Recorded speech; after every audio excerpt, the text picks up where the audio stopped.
What's up, everybody? Welcome to a brand new episode of MUT Tips. I'm your host, Sean Taylor from the Made Up Theater, and before we jump in, make sure to like the video down below, comment what something you would like addressed in a future video, and as always, subscribe on YouTube down below to be informed of upcoming videos and live streams. Ring that bell.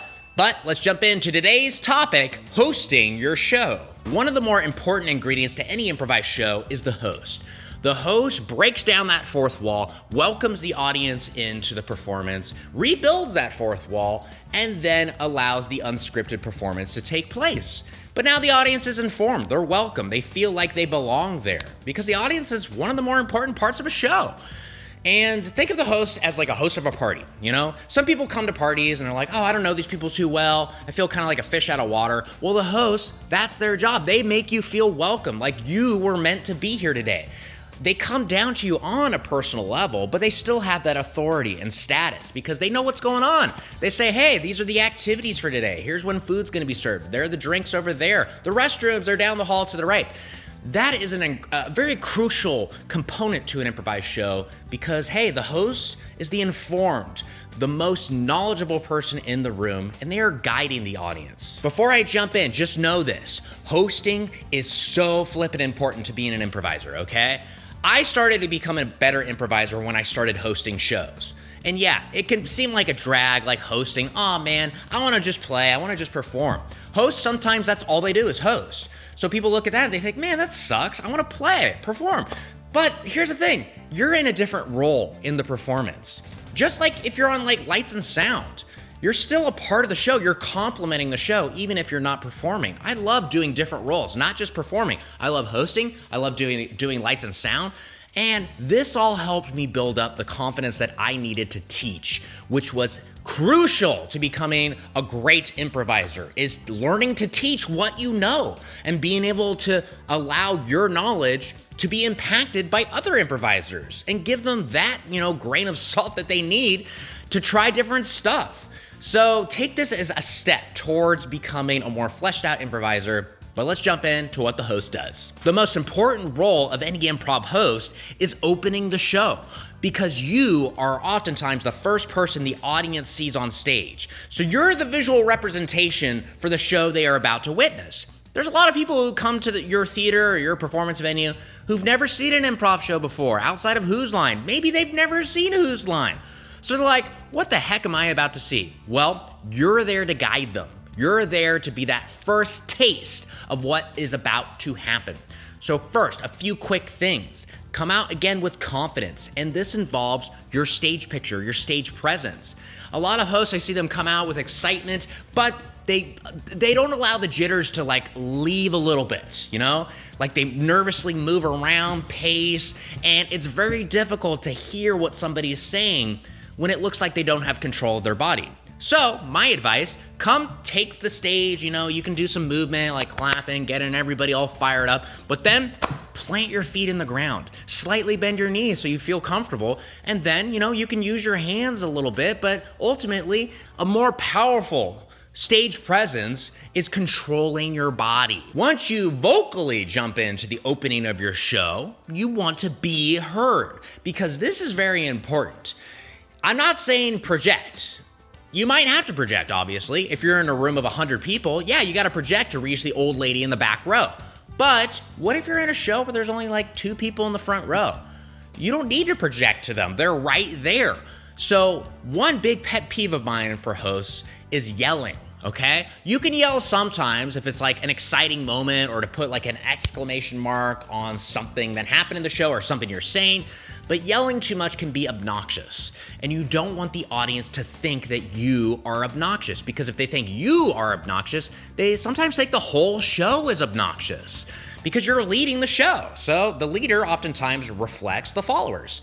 So when you are projecting to the audience and they're right there, tone it down a little bit, take the volume down, but still keep the excitement, the energy. We need that to introduce the show.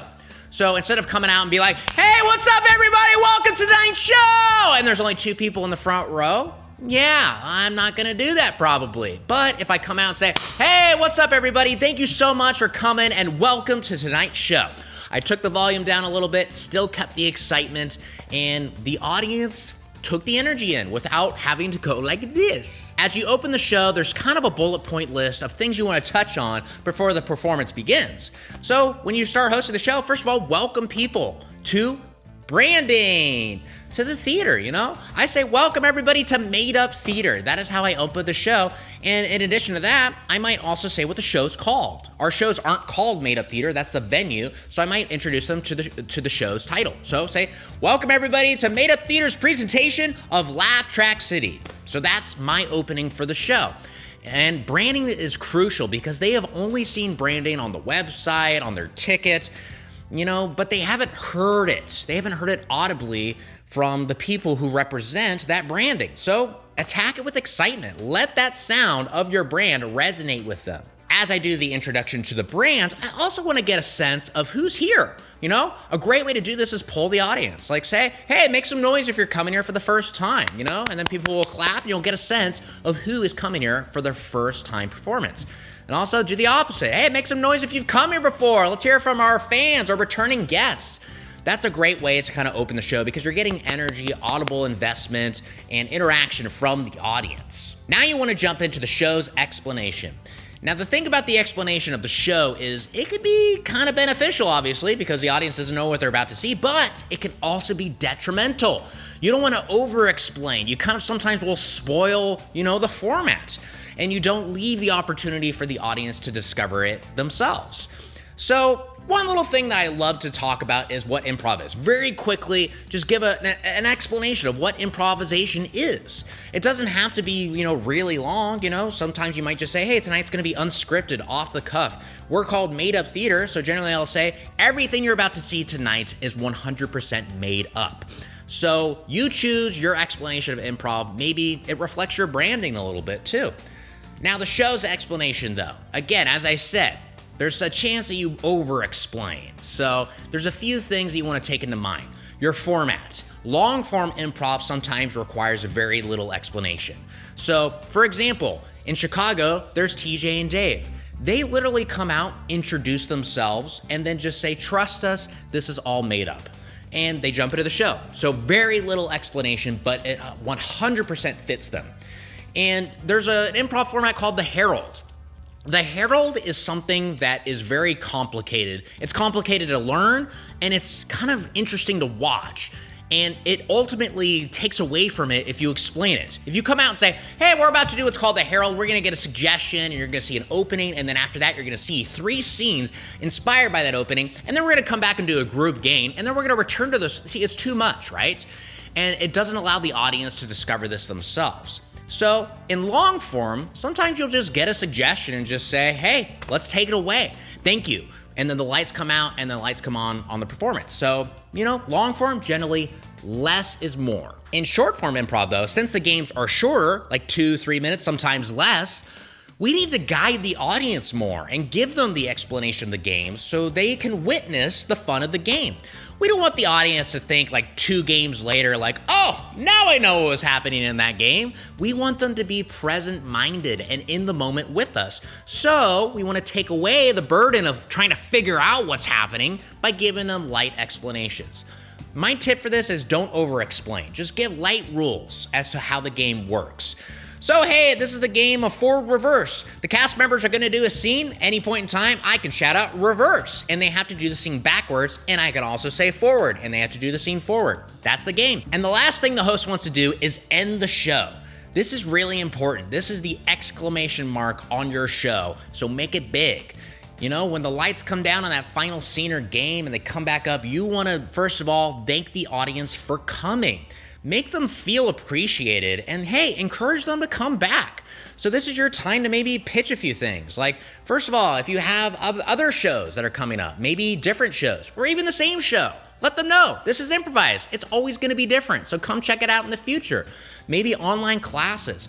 If you have social media, like, throw out your Facebook, Instagram, Twitter, all that stuff, YouTube especially, you have content online maybe that you want the audience to know about.